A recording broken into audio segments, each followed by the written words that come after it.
Hello guys, আসসালামু আলাইকুম। সবাই কেমন আছেন? এই চুলের জন্য বাবা মার সাথে অনেক যুদ্ধ করছি, তারপরেও রাখতে পারলাম না আমার শখের চুলগুলা। এই জন্য আমি যাইতেছি সেলুনে আমার শখের চুলগুলা কাটাইতে। আর ক্যামেরার পিছনে আছে আমার সেলিব্রিটি বন্ধু। বন্ধুর সাথে কথা বলতে বলতে যাইতেছি।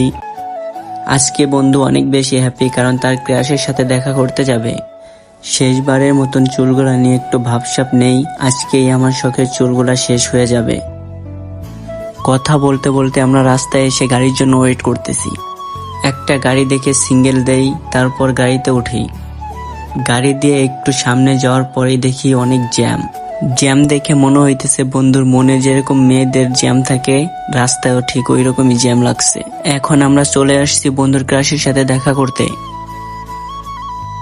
বন্ধুর ক্রাশ বন্ধুকে ফোন দিয়ে বলল আসতে একটু টাইম লাগবে। এই জন্য আমরা চলে গেলাম সেলুনে আমার চুলগুলা কাটার জন্য। আমি যার কাছ থেকে চুল কাটি সে আজকে আসবে না, এইটা শুনে তো আমি অনেক খুশি। আমার খুশি বেশি টাইম থাকলো না, বন্ধুর ক্রাশ এখনো আসে নাই। বন্ধু মনে মনে অনেক কষ্ট পাইতেছে, কারণ বন্ধুর ক্রাশ আজকে আসবে না। এই জন্য এক বুক কষ্ট নিয়ে বন্ধুকে বিদায় দিয়ে আমি এখন বাসায় যাই। তোমরা লাইক, কমেন্ট অ্যান্ড শেয়ার করো।